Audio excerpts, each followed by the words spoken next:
There's a YouTube show full of fun facts you need to know. Carl rings the bell and the members show to the GMP morning show.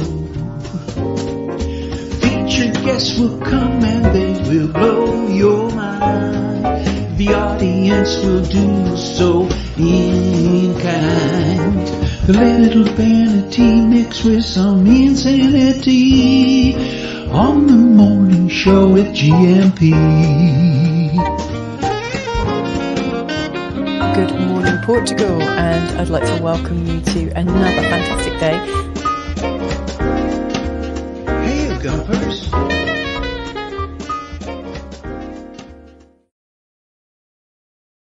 Hola, bon dia, Graham Munson here with the Good Morning Portugal show live stream and podcast. How the hell are you this morning? Looking like a beautiful day here in the Bay. Meetup day, hump day, of course, and Ask Anything About Portugal Wednesday. Michael Heron. It's looking good for a Michael Heron appearance. If I haven't had good luck, have we, with Michael? Certainly the last time he had an outage, a power outage in his street, which didn't allow him to be here. So really looking forward to seeing Michael. It feels like ages since we've been in his company. Looking forward to seeing him at 9 o'clock this morning. And at 9:30, we have spoken to Siobhan from Quinta in Salir de Porto before now. But this is her new residency that she begins this morning, and talking about not just Quinta, if you're not familiar with Quinta and the wonderful taste of the countryside by the seaside that is offered over there. You might have seen our live stream from there a couple of weeks ago. My eldest was going up there for some brilliant activities that Quinta host, and they've got a summer camp coming up, got farm animals, get-togethers. They occasionally have a fair, a fete kind of atmosphere where you can eat great food, have a drink. Had some lovely organic wine, actually, last time we were up there. Actually Spanish as well. It was really, really good. The day out that we had up there in the live stream from there. So we'll be talking to Siobhan from Quinta at around 9:30, and at 10 this morning on the Iberian FM phone in.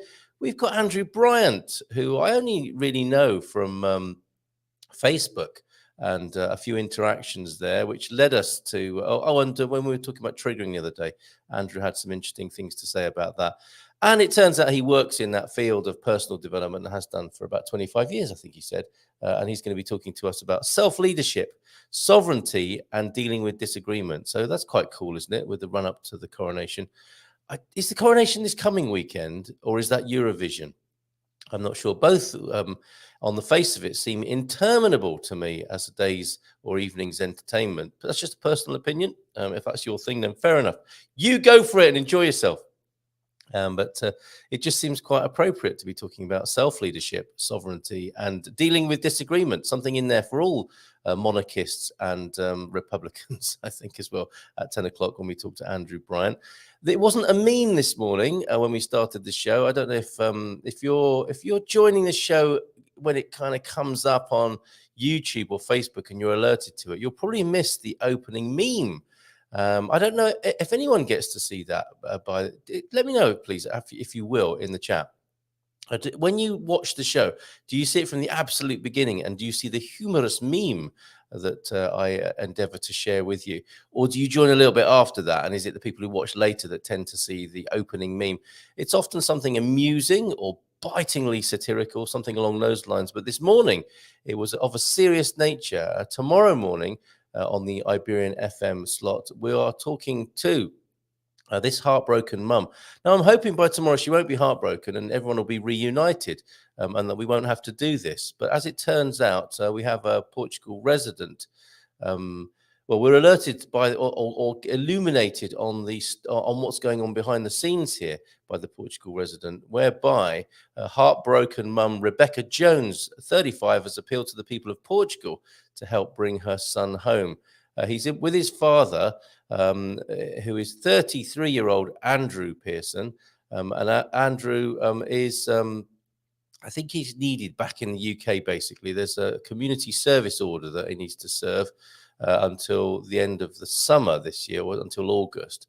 And the mum's they haven't heard from father and son for quite a while. I'm absolutely desperate, she says.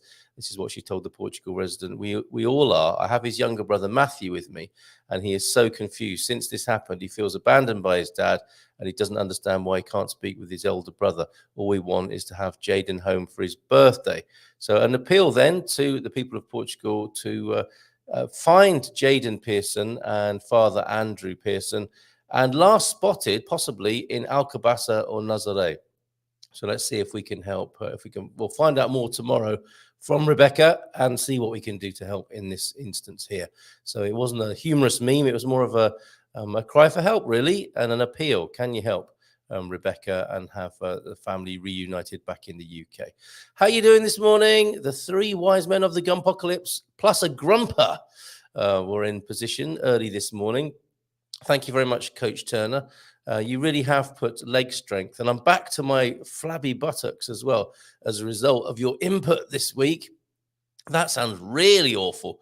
Coach Turner's input and my flabby buttocks. I didn't mean to put that together in a sentence, but Coach Turner, T-Duck, and the Super Slug.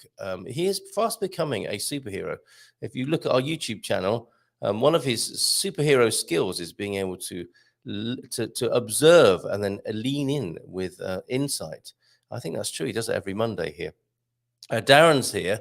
Darren, do you sound like a bit of a young grumper this morning? It's gumpers, like growers and showers, grumpers and gumpers this morning. Young grumper effort from Darren, with a couple of openers for who's ask anything about Portugal, who's in charge of the road planning and maintenance, and why are the drivers so bad?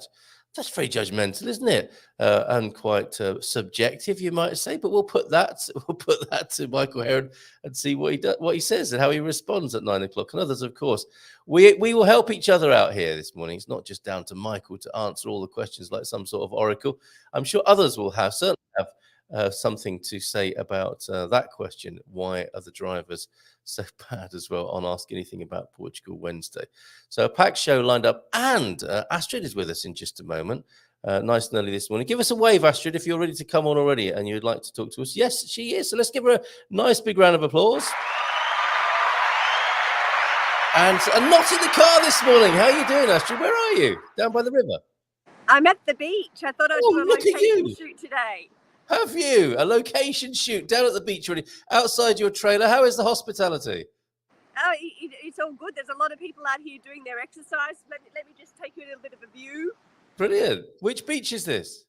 It's called Praia de Porca. It's in Estoril. Okay, so Estoril. On my way home from dropping off the kids at school. Of course, and that's how we see it on a Wednesday morning with forthcoming attractions at Expats. A lot of people out doing their exercises, enjoying this weather. I was hoping it would be a bit nicer for you. There's a bit of clouds around, but the sea's a bit noisy too, so hopefully you can hear me. It looks great. Estoril, Praia de Porco, and you're doing a film shoot, are you? Did you say? No. I'm just here on location. I thought I see. That's fantastic. Especially for us. Oh, that's really wonderful. Thank you very much indeed. So what's new? What's new at Expats Portugal? Then we've got the very exciting second round, haven't we, of the big battle tomorrow night. Tell us what's happening tomorrow. Okay, so tomorrow night is the semi-final for the great debate.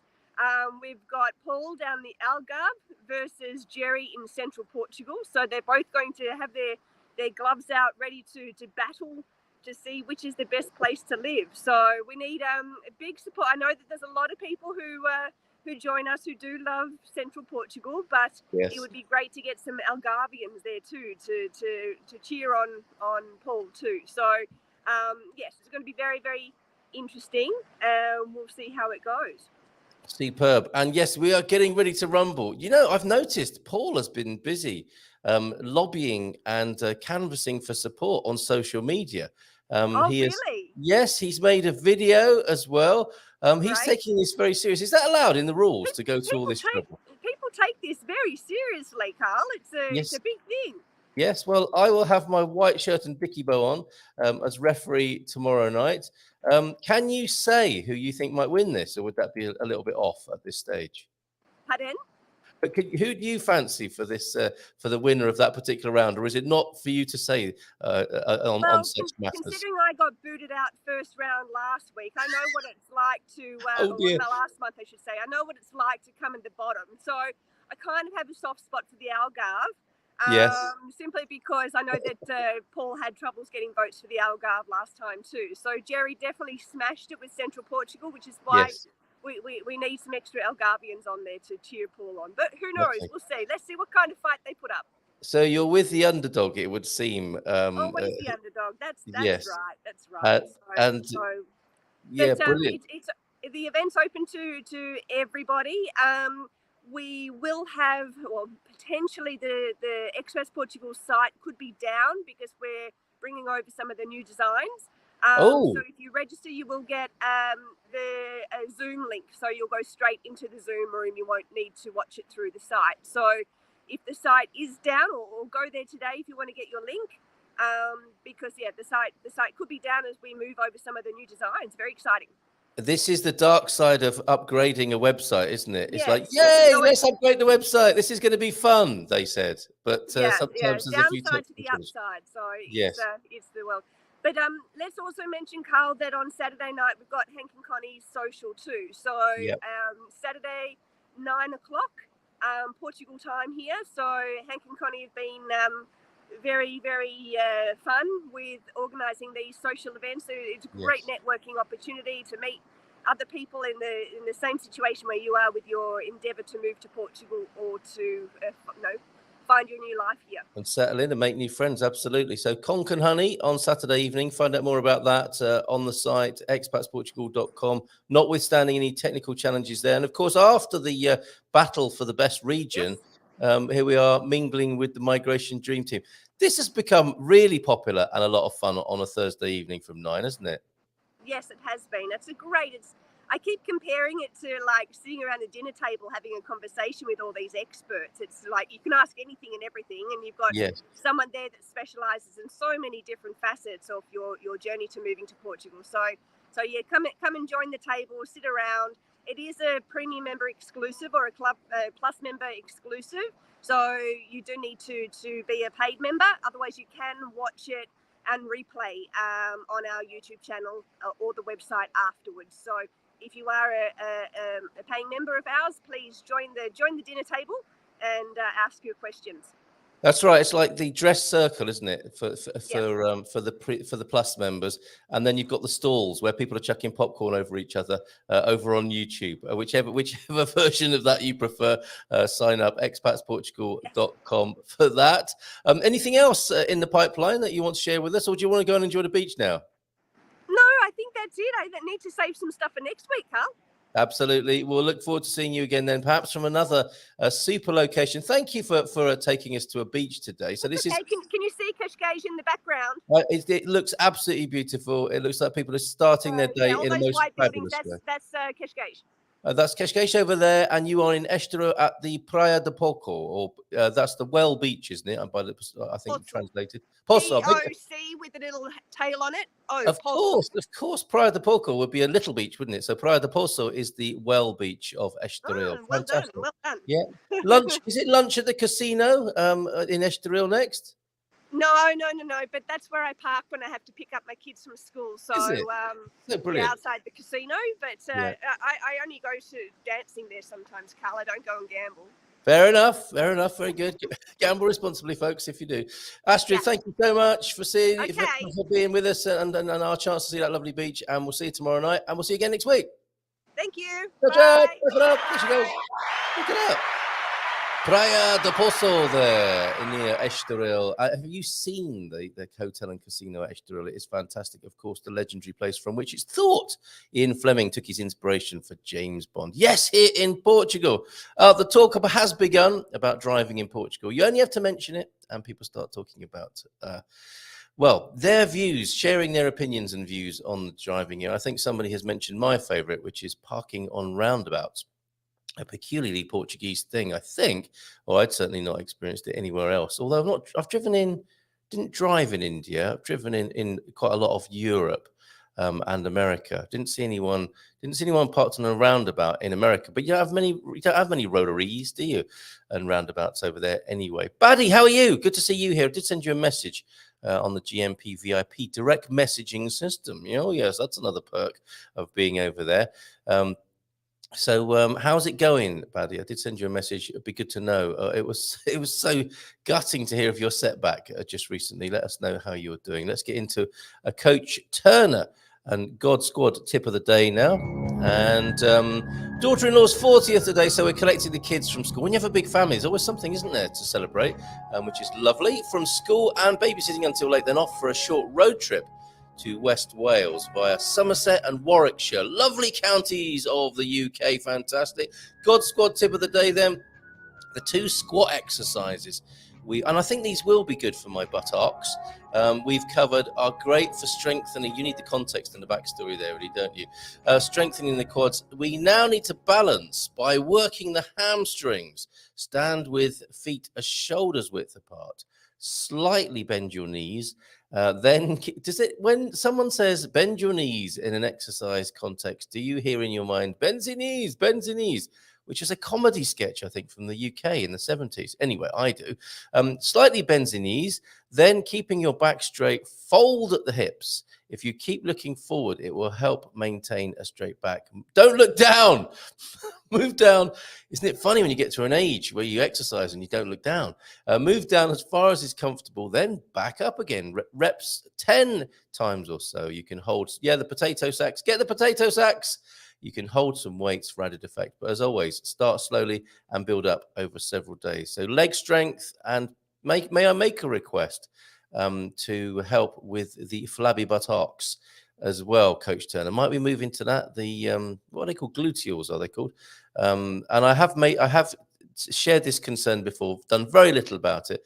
I think squatting, I think burpees. No, what are the ones you do when you're squatting on the floor like a frog, and you kick your legs backwards and forwards, making sure that there are no small children, pets, or breakables nearby? That's good for the buttocks as well, isn't it? Can I request Buttock Week next week, please, Coach Turner, as a very personal and selfish request there.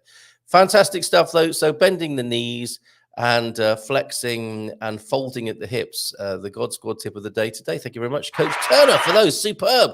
And he's adding a lovely dad joke as well, not just looking after your body, but also looking after your humor, your sense of humor, and your mind and your well-being. With the dad joke here, we've just formed a band, says Coach Turner, called 999 Megabytes. We're good, but we can't get a gig.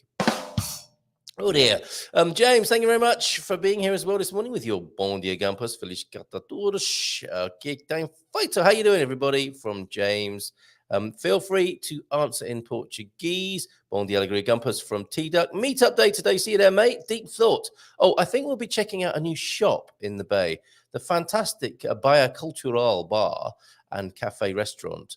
Hosted Anna. Anna had her first Portuguese immersion experience cooking Portuguese food and hanging out with Anna and Ricardo and some real Portuguese people, plus other expats, foreigners, and friends at Baia Cultural Bar. Bumped into her in the street yesterday and they had a great time.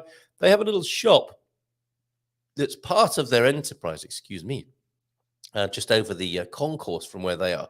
If you come to São Martinho de Porto, do go see Anna and Ricardo and mention the Good Morning Portugal show and me.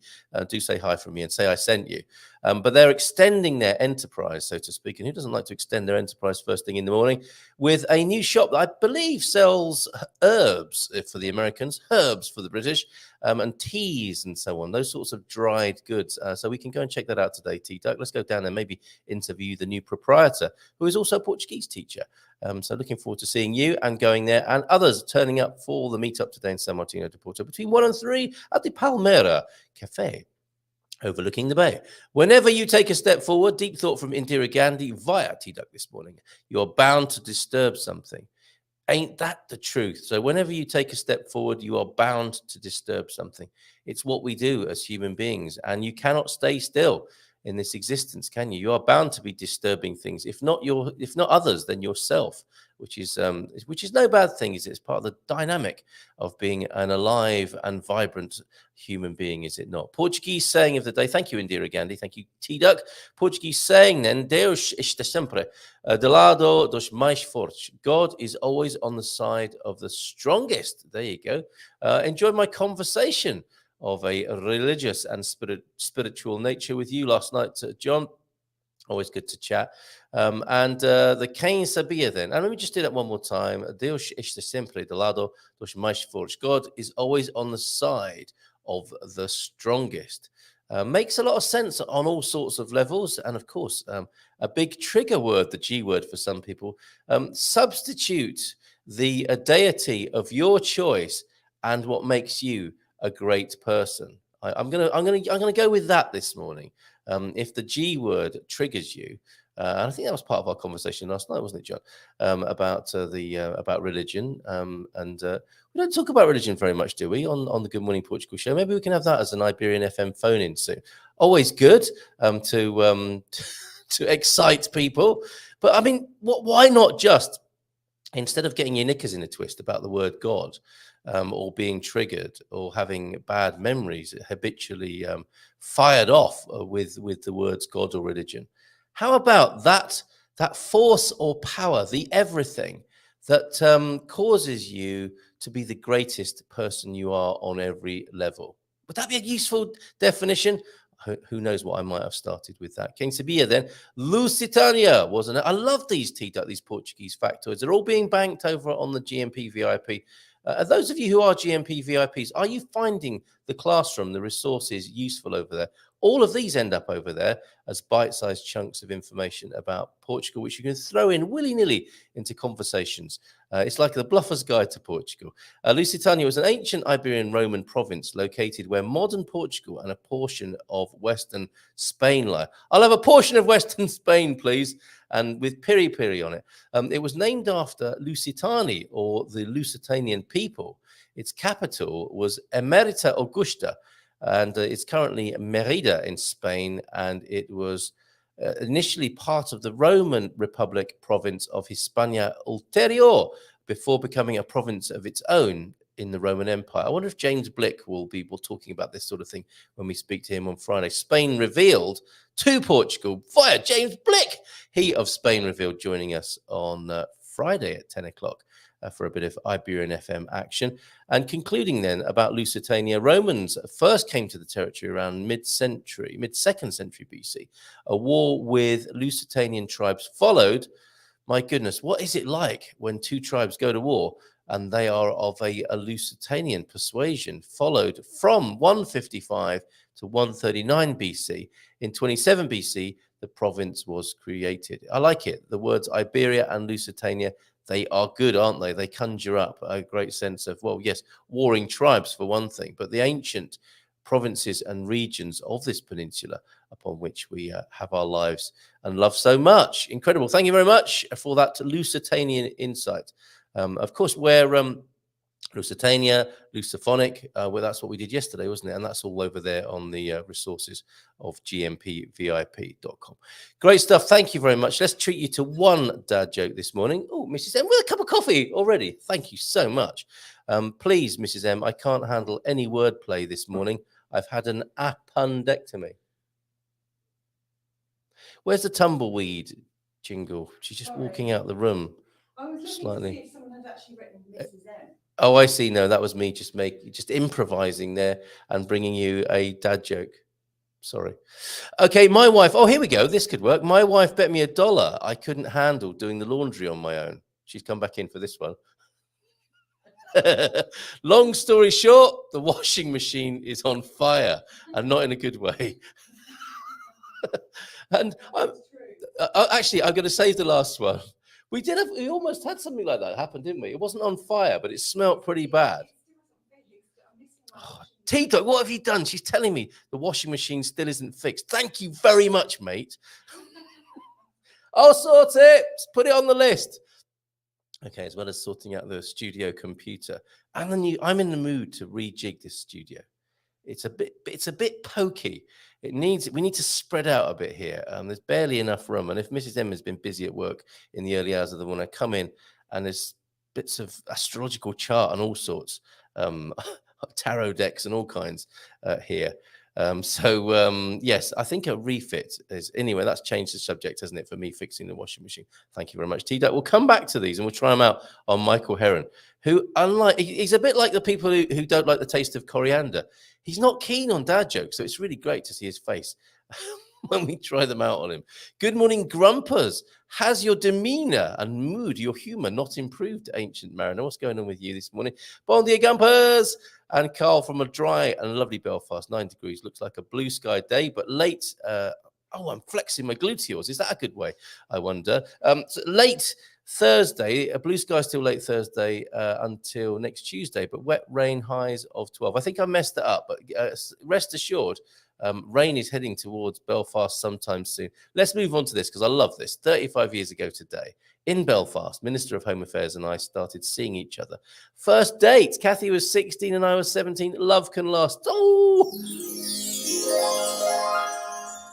There you go. Some Gumper dust for you two. Fantastic. And it reminds me that it's my, not only might I be in trouble for that reminder of the washing machine not being fixed, but also wedding anniversary. Thank you, Deagle. My wedding anniversary, a mere 10 years tomorrow. But thank you very much. And congratulations to you. That's fantastic. What a lovely memory to share with us. Thank you very much indeed. Bon dia, alegria, Gumpers from France is working and lurking today. Hope you're all well. Happy hump day. Cheers, mate. And I'm off to the cafe, but we'll be back shortly. Famous last words. Sort of thing a father says, isn't it? I'm off to see a man about a dog. I'm off to the cafe, but we'll be back shortly. Really? Or just going outside for a smoke or something like that, right? Not suggesting you are, T-Duck, but I think that's the sort of thing my dad used to say. Bon dia, Gumpers. And then one day he went out for some milk and he never came back. Oh, he did. Or did he? Yeah. Anyway, bon dia, Gumpers. Marty is here as well. And Joel Denot. Bon dia, alegria, Gumpers. Probably my favorite greeting in any language. So well, joyful. Bon dia, alegria, Gumpers. It is lovely, isn't it? And we have Philomena to thank for that. Philomena Friday, which it will be, not this coming Friday, but the one after. Looking forward to being in Philomena's company, and she has been sending us lots of lovely videos for us to peruse and enjoy. Thank you. We've got Lord Portugalish in as well. He knows his dates, and I'm not talking about the dried fruit. I'm talking about Eurovision on the 13th and the coronation on the 6th. Is that because Lord Gilchrist, have we talked to him about this? Is he being summoned back? No, he was a bit miffed, wasn't he? Because he hadn't been invited. We see the meme on Facebook after the event. Okay, yeah, fair enough. Thank you very much for that. So questions then this morning. Who's in charge of the road planning and maintenance? Oh, I don't know the answer to that myself. And I imagine they are probably an interesting guest at a dinner party, as well as, the sort of people who are in the same social bracket as the tax inspectors. Estate agents in the UK have a certain kind of conversation changing vibe as well, don't they? And people who plan the roads and maintain them or oversee that anyway. I'm sure this is nothing against the road workers. It's more, I imagine it's an accusation or a question aimed at those in charge of the layouts and how one leaves particular road systems or doesn't, or leaves before you're meant to. Is that behind your beef here, Darren? These are beefy, these two questions of yours. The other being, why are the drivers so bad? We're going to get into that when Michael joins us. No, you just start with the time where Louisa says, good morning, Portugal, and a few pictures. Okay, so you miss a meme. Coronation in 6th of May, something Pam and I are keenly aware of since we fly to London that day. Wow, a flight we had booked before the coronation date was announced. That's a very auspicious date to be flying in. Maybe there'll be free champagne on the aeroplane, or maybe there won't, depending on the on the position, I guess, of the captain who'll be in charge of the flight, or the CEO of the. I can't imagine that is he called Michael O'Reilly? Will be sharing out champagne on Ryanair flights into UK. But then again, I doubt you're flying Ryanair. For that matter. Coronation is the 6th. Then Jim is in. Bon dia todos. Morning to you, Jim. Great to have you here. Portugal, God's racetrack. Constantly stalling is bad in my book. What's that? Is that driving? Are you noticing a lot of? I haven't noticed that. A lot of quite the opposite. I have people who are quite unstalled in my rear view mirror, checking out the fine details of my boot. They haven't stalled, and then they suddenly disappear. Should I give another question? These are great. Thank you this morning. Was that of help last night when we spoke to Raquel and Steve? I thought it was a great session. Our Invest in Portugal, Start a Business in Portugal special last night was really good. Those two are fantastic, and they'll be with us not next Wednesday, the one after. They're on third Wednesdays, Steve and Raquel. And Raquel's farm for selling Kurush is absolutely beautiful. If you're looking for somewhere out in the countryside, in cork-making country here in Portugal, beautiful. She's done a beautiful job with the start of the renovation, but hasn't got the time to look after it with all her other commitments, helping people start businesses. It is up for sale. It's absolutely beautiful. Should I give my NIF at each transaction? Up to a point, yes. We'll come back to that. And a bon dia alegria to us all from Baddy here. As a rule of thumb, you should use your NIF at every transaction. That's what every responsible citizen would do, not just for the taxation advantages, but so they can see exactly how, when, and where you are spending your money. Surveillance state Portugal. Oh, yes, says Darren. Trying to park on the busiest part of a junction or roundabout. Maybe it's attention seeking. He sounds a bit grumpy this morning, doesn't he? I much prefer driving here than in the US. In the US, many feel it's their right to enforce the speed limit by driving the minimum in the overtaking lane. Yes, that is frustrating in any culture, is it not? There's still too much middle laning, though. What have you started, Darren? Lee McGrady, how you doing, mate? Good to see you here. Lee! That says Portuguese. And Ubi's in as well. Ubi, I recall now, I didn't answer your question about tuition fees. Bung it in the chat here again, dear friend. And we will see what we can do about that this morning. The Aldi queues are already slow. Very slow is what I'm going to say, rather than slow. Do I really benefit from giving the NIF for every transaction? Well, you do technically. Well, for most of them, up to a point, up until you reach your taxation threshold. Where's Heronius Maximus this morning? He'll be here soon. Can we talk? Oh, Siobhan is getting ready as well to join us at 9:30. Brilliant. Okay, yes, we're having a little conversation behind the scenes about that. And Vitor Costa is in touch as well. Okay, we're going to be making a video soon. And that's about this new electricity tariff that he's signing me up for. I'm guinea pigging myself for that, taking one for this team here. I'm going to sign up. I'm going to move from EDP, who I'm not unhappy with, but apparently I can slash my bills to a wafer of their original size using this new provider that Vitor knows about. So I'll be signing. We're making a video for that, and if you want to, you can. But I'm going to check it out first to live the small print and see what happens if I'm signed up for 27 years. If it suddenly hikes up after 3 weeks or something like that. Those of an adventurous disposition might want to join me. Others might want to point and laugh. Rant warning. Oh no, buddy, what's happening? Okay, and we'll get to that in just a moment. In 18 months, says James, I've never seen anyone parked on a roundabout. When you do, James, you will laugh. You too will laugh and point and say, oh, that's what they were talking about. This exercise is not recommended while going up an escalator. Absolutely. Are any exercises recommended going up an escalator apart from being very mindful where you're putting your feet and your body? But luckily, Super Slug James was there on that particular occasion he is referring to. Over the weekend, I saw 4 guys parked on a roundabout, sat on the grass having a beer. I was jealous. Yes, Bulgarian split squats. I thought that was a recipe, not some exercise. The Bulgarian split squats. I was going to say, can you send a video? I'm not entirely sure if that's a good idea. Filomena's here. La bon dia alegria. Thank you for all the wonderful videos, Filomena. Gente maravilhosa. Parabéns. Carlitos. O teu português está cada vez melhor. Oh, it's getting better. I live for these words. Oh, especially when she calls me Carlitos as well. See you soon, Filomena. So finally, after 13 months of waiting while the bank went through its maze of procedures, they booked the escritura on April the 11th, 10:30 in the evening, before we get an email cancelling. What is going on there? Do we all need to come round with you, a Gumper gathering, and sort that out? Well, actually, let's bring Michael Heron on, because I don't know, he might have some heavy gun action to suggest about that. And he's walking straight. Oh, it's not Astrid anymore. Let me get rid of that off the screen and change that actually in just a moment to reflect our guest who's incoming. Here he is. Hey, good morning. How long has it been, Michael? It feels like a really long time. It does. I think it's just been 2 months, right? Because I wasn't here last month. But yeah, it feels like about 6 months or something crazy, right? It feels like I should be saying Happy New Year to you or something like that. I am so glad you're here. How lovely to see you. I'm very happy I'm here. And if I'm not mistaken, and it's bad luck to say it, so I won't say it, but is tomorrow a special day, or have I got the wrong day? It's not my birthday. It's my wedding anniversary. That's it. Yeah. No, May the 4th be with us tomorrow. That's it. I always remember because of Star Wars. That's how I remember, of course, which is really good. Mrs. M chose it astrologically, and for which I'm very grateful. Seems to be working, 10 years celebrated tomorrow, and we knew each other a little bit before that. Yeah, and but I get this great reminder, any time I see a Star Wars meme or merchandise, I'm reminded that I should nip to the petrol station and get some flowers. Absolutely, yeah.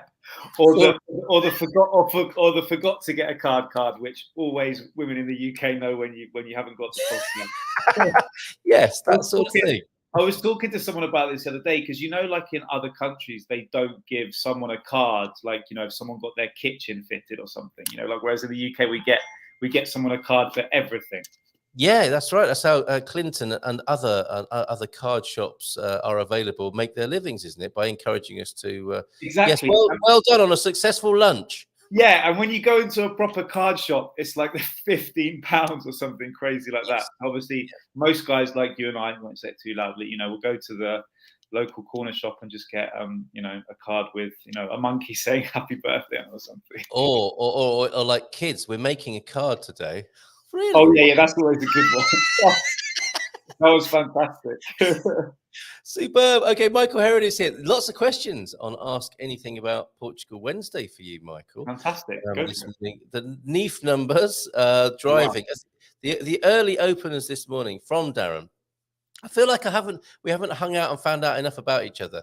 How is your back at the moment? Because that was something you reported. Yeah, I've still got about a couple of months where I've got to wear this brace, and but it's a lot better, thank you. Yeah, it's been a lot better. But yeah, I've got a couple more. I had a scan about 3 weeks ago, and it's the problem is like the vert. I won't talk about it too much because it's so boring. But because the vertebra bone is so thick, the time it takes to heal just takes really, really long. Even though the fracture is tiny. It just takes ages, but I'm not. Is it because it's constantly moving? I mean, our spine is always on the move. Is that why it takes a long time to heal? Yeah, because obviously it's a really thick bone, right? Because it's our back, right? It's what keeps us standing up and everything. Yes. Yeah. Okay. Well, good luck with that. I'm glad to hear you're hearing well. Business good? Business is very good. Yeah, business has been going really well, thank you. In spite of difficult economic times we're in and ahead, but let's hope it's not as bad as people are saying. But I'm confident. I'm confident we're going to be okay. Okay, well, on that matter, then we do seem to be in a bubble within this, don't we? Notwithstanding the political furore, Mais Habitation, the housing crisis, and how the government has dealt with that. And not in the most favourable of ways, it would seem, according to most accounts, and shaking confidence around the world in investment in Portugal. There's still enough goodwill, it would seem, and still enough positivity being generated by people like us, I think, the expats, the immigrants who love living here, and saying, no, please don't take how the government are handling this as the only criteria for judging on whether you should still come and invest in Portugal. It still has a lot going for it. And it does seem, doesn't it, that we are not feeling the worst pains of any global crises at the moment. I hope that continues. No, I mean, we live in a country which, it's very unlikely there's ever going to be involved in a war or be the recipients of a terrorist attack. It's extremely safe. And because Portugal produces so much, unlike the UK, which it depends on importing so many things, when you go to the supermarket, obviously you see things are more expensive. But when it comes to local Portuguese products like wine, olive oil, things like that, which, let's face it, probably more important things, they're not as astronomically as expensive as somewhere like the UK, where you're paying, £10 for a bottle of, of olive oil. So I think Yeah, exactly. So all things considered, I think it's it's not as bad as other countries. So I think we are very lucky in that sense. We are, aren't we? So yeah, fingers crossed. Excellent stuff. Okay, let's get into a few questions. And I don't know. I mean, you work with legal people, don't you? And I'm not sure what you can do with this exactly. I'm not trying to make you responsible for the Portuguese legal system now, but you might have some insight. Okay. Baddie's been trying to buy a house for a long time. Yeah. Well, certainly sort of dot the I's and cross the T's on a house purchase. So after 30 months of waiting, while the bank went through its maze of procedures, and that is a problem, isn't it? The how slow these processes can be. Yeah. Banks seem to be getting into lots of extra compliance at the moment, it would seem.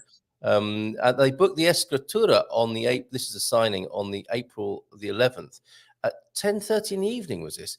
Oh, sorry, no, not the signing wasn't 10:30, but the 10:30 the evening before the signing, you get an email cancelling. That's so weird, isn't it? That they're up working at that point, which might be an indication as to why they're cancelling as well. Yeah. Baddie goes on to say they promised an explanation the next day. However, we find out that the manager who was supposed to be at the escritura was on holiday for a week. Since then, more fiddles with the insurance and still waiting for a new date, but have paid mortgage insurance for 5 months so far without an issued mortgage. It is mind-boggling. Is this something of Portuguese culture where it's like, well, don't worry, this is just a formality, the signing, and we needn't worry too much? But from Baddie's point of view, of course, if she's not signed, she probably doesn't feel like she truly owns the place. Yeah. Yeah, I mean, unfortunately, these things can happen. They're extremely common, unfortunately. What delays and being put off, and someone going on holiday and not really seeming to give a toss. Yeah, pretty much. Okay.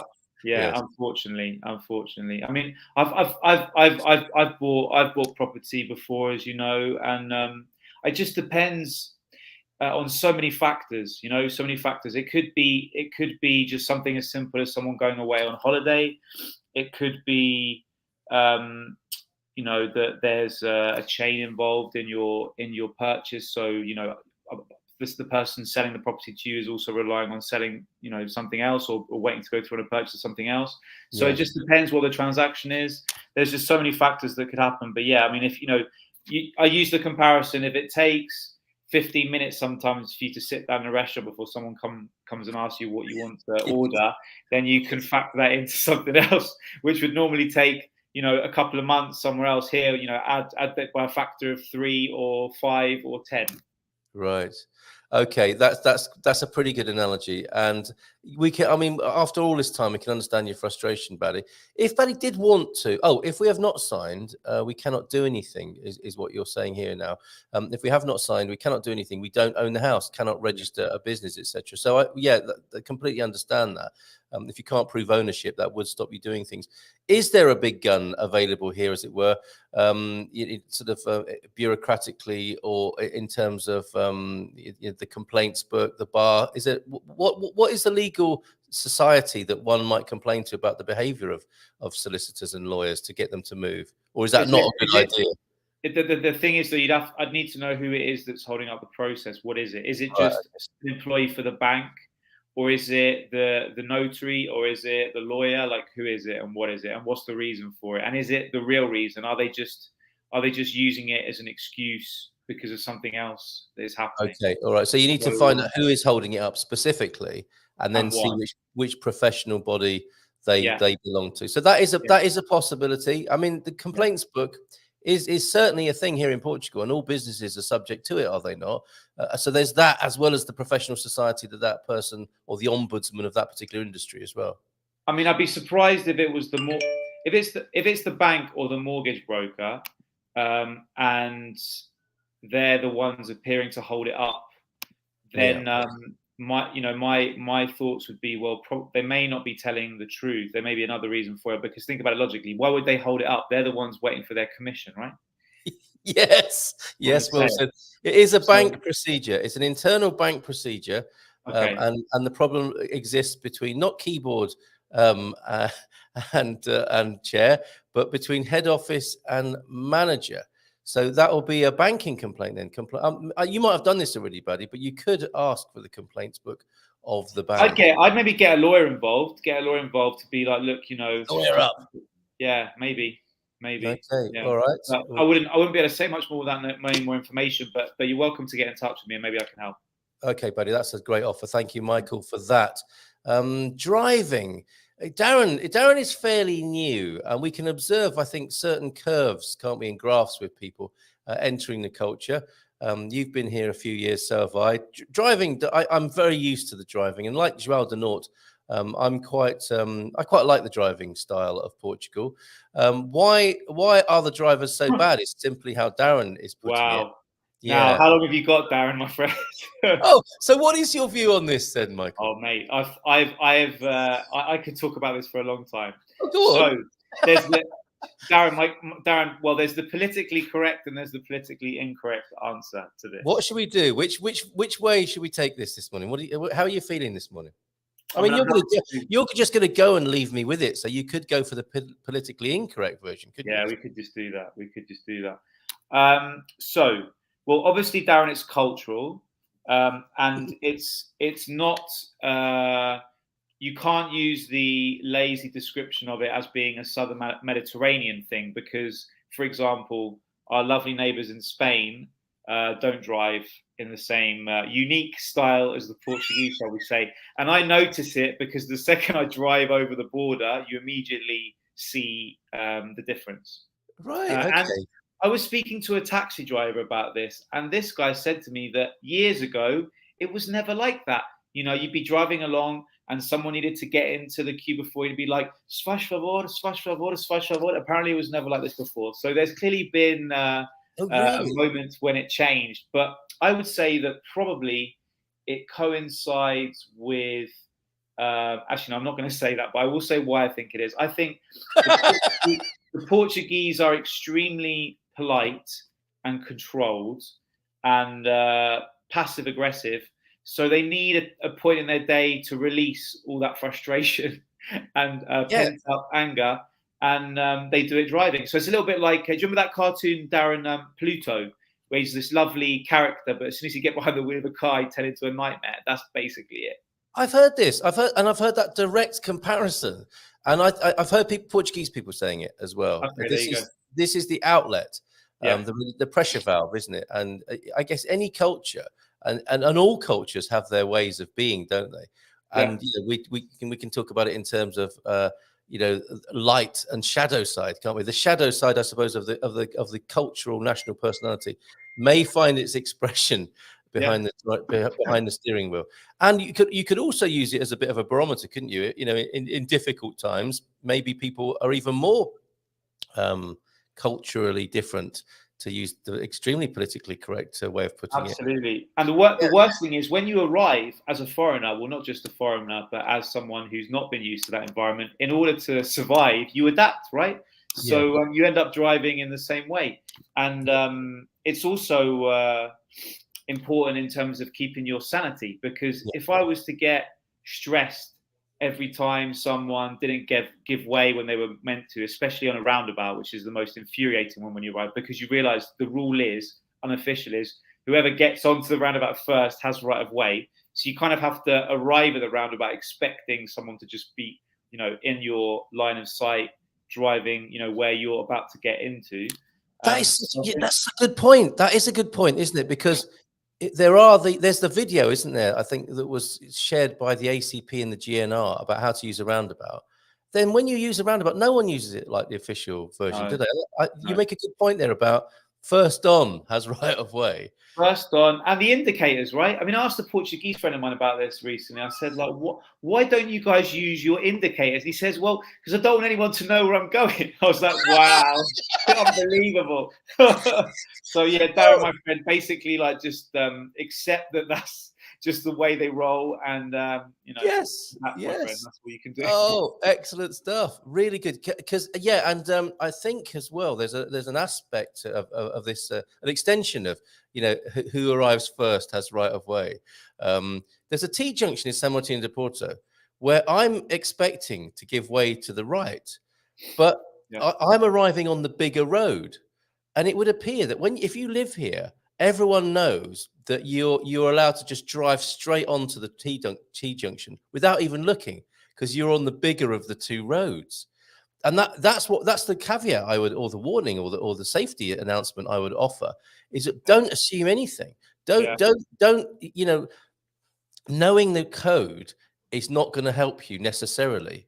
and it's not going to be any kind of defense if there's a little bit of a. Well, you see, I had an unfortunate thing happen in reverse of that, and this is a bit of a this is a story that doesn't reflect me in the best light. So apologies, but even the most patient person can sometimes lose their patience. So nicely set up. Yes, go on. Yeah, the type of driver that infuriates me the most, and this is a very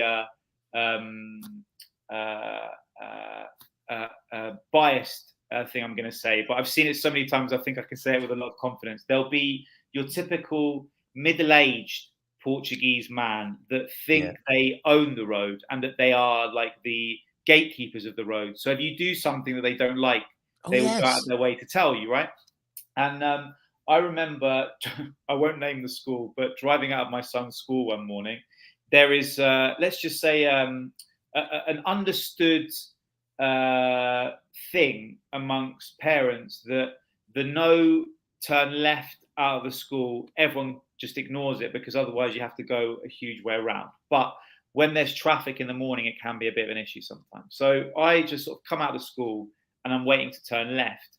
And the second or third vehicle that sort of drives past me goes out of their way to stop, wind the window down. And I know what the guy's going to do. He's going to have a go at me for indicating left when I should be turning right. So I wind the window down and he starts having a go at me. And so this is really bad-minded of me. I just sort of politely, with an inquisitive look, just ask him, I'm sorry, are you the police, right? He lost his mind, right? Yeah. And then obviously, you know what we Brits are like. When we're in that situation, we can't help ourselves, right? We love to provoke. So then I took one look at him, and I made an assumption in my mind that this was a man who looked like probably he still lived with his mother, right?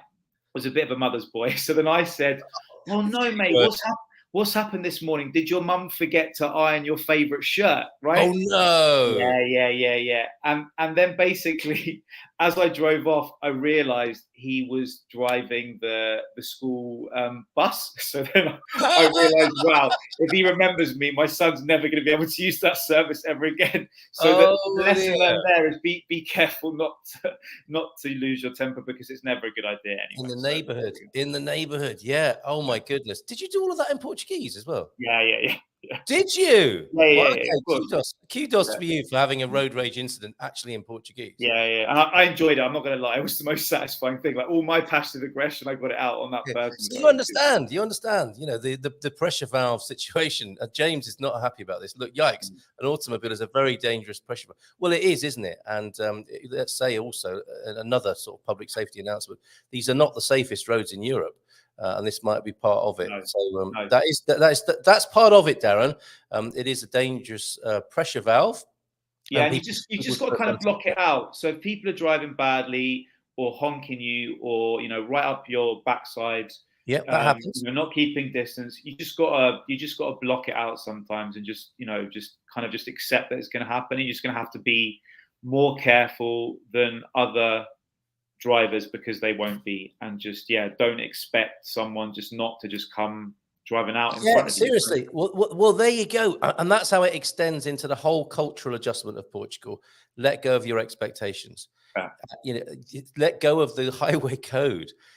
Deal with what's in front of you, not what you think should be happening, would be our best advice. That is a massive difference. But that's like in many situations in the new country, isn't it? You let go of your expectations. They are. And if you're a pedestrian and you're about to cross a zebra crossing, before you cross, look left, right, up and down. Absolutely. And very carefully. Yeah, that's true. They won't stop. They won't stop. Run over for using the clearly marked cycle lane to cross the traffic when the light is green for me and their light is flashing on. Yep. Please let go of your first of all your expectations, and then secondly your righteous indignation. It's not going to help you in a situation on the streets, quite frankly. And in the US, says João de Nort, road rage incidents can easily turn deadly. Do not try that in the US. Yeah, you wouldn't be saying that in the United States, I don't suppose. Did your mum not iron your favorite shirt?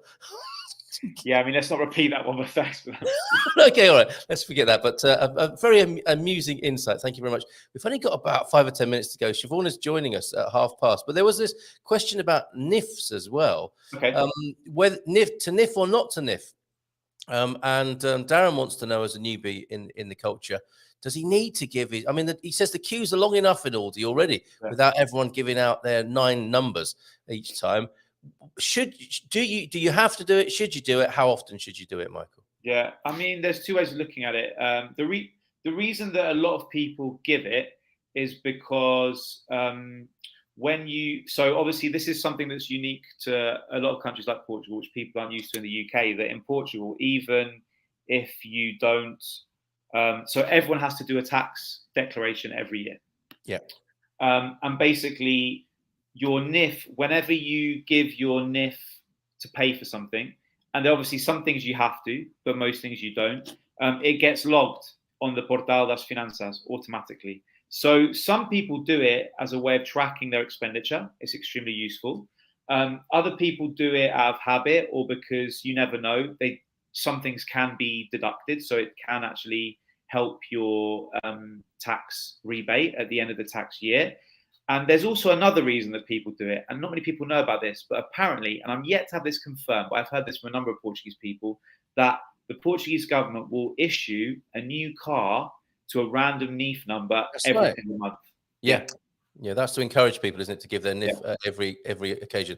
I mean, and basically, it's like probably the foremost government surveillance system in Europe, basically, isn't it, to track and then tax.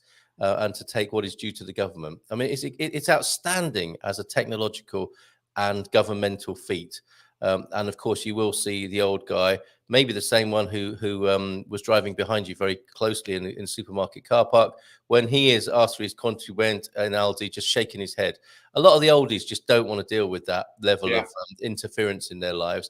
However, on the upside, you can get a certain level of tax relief, as Michael is pointing to there, up to certain allowances on most areas of spending. It has to be said in the home, hairdressers, mechanics, vets, the supermarket, the restaurant. There's tax allowances for all individuals, not just for businesses, and that's the upside of it. And then who to take care of this? Because I think that was another part of Darren's question. Thanks for all the questions this morning, Darren. Who to go to get the help with this? Because you may have to validate that's expenditure on the Portal das Finanças. Who would you recommend a new expat goes to get help with that and getting set up? Yeah, it's worth just using an accountant, but then it's not expensive to do. I mean, the accountants that I use for my business and for my tax declaration, it's about 80, 100 euros to do it. And it's worth it because, I mean, it's just to make sure that it's been done properly. And normally the tax rebates are pretty decent. So my tax rebate is typically between 2 and 4K every year. So it is worth getting it done properly because all right. Yeah, T-Duck's suddenly interested in giving his NIF number. Wait, what? Give your NIF? Win a car? Seriously? Yes, it is. It's massively incentivized. Yeah. And it is worth, even if you do leave this to a professional, it's worth having. Do have your own logins as well, just in case something happens. You don't want to be locked out of the Portal das Finanças in case you need to change professionals. So there is your number. You can log in using your NIF, and there's a code to go with it. And those are the numbers that you give to your tax representative. That's right, and that's a very good point because a lot of people forget to do that or don't do it properly. So when you register your NIF, you will be sent by mail a password to log in online, and then you can change it to wherever you want, and then basically you can check, if you ever have to pay a fine or bills you have to pay. Yep. Yeah. They're all on there. It's incredible. The system is a marvel. And you do need professional help to navigate it properly and complete it successfully. But just if you have a little look inside there, I'm sure that's where they tell you who's won the car that month, as well as all sorts of other things, like old fines, as Michael says, for infringements dating back to the 1950s or whatever. Yeah. Okay. Another car tip: park as close to where you're visiting as possible, whether you're allowed to or not. That is definitely a Portuguese thing, isn't it? And it's quite normal for somebody to pull up near to where they want to be, get out the car and go in and have a meal, expecting that hooting will lure them back out to move their vehicle. That happens. And so don't be afraid to honk your horn if you're being obstructed or blocked in. No, definitely not. Definitely not. The person might be expecting it. And this happened. I had a really nice interaction with a guy in Caldas who started talking to me in some full-on Portuguese. The gist of it was, hoot the horn, and the gestures for that were great. I'm just going in here if you need to go. And we laughed because I said, my wife was in a shop, and he looked at me as if to say, well, then you're going to be here for some time, aren't you? But when she did come out, I was able to just blare the horn. He came out, he took my parking space, all good. So people coming from cultures where the horn is an act of aggression, it's not always the case. It can be in Portugal, but it isn't always. It's a general purpose tool, isn't it? The hooter. Absolutely. Yes. And I don't know which is the right word to use in Portuguese. I mean, both horn and hooter have other uses, don't they, in the American language? Do they? So I understand, Michael. Yeah. Right, mate. We haven't had a Fatima moment for ages, have we? Yeah. We came so close there. Okay, and by Randy, if you give your NIF, you'll get a receipt, which is handy. If the fuzz pull you over to check your load. Wow. I mean, I don't know what you're up to, but yeah, No, but that's true, maybe.